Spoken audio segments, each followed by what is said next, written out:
Hello mga ka-reels. Ayan, luto naman tayo ng sambal. Sambal na naman. Masarap po kasi eh. Yan po yung sibuyas, bawang, tapos dilis. Pinapry natin.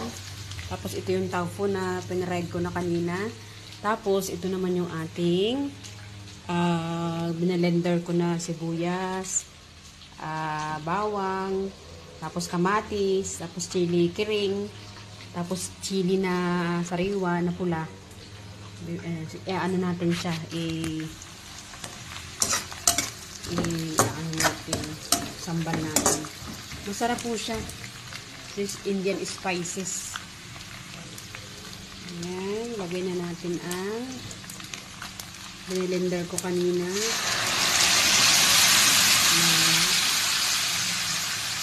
Chili with sibuyas.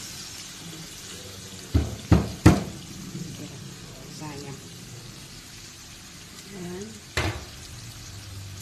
Halo-haloin natin siya hanggang sa maano yung matuyo-tuyo siya ng konti.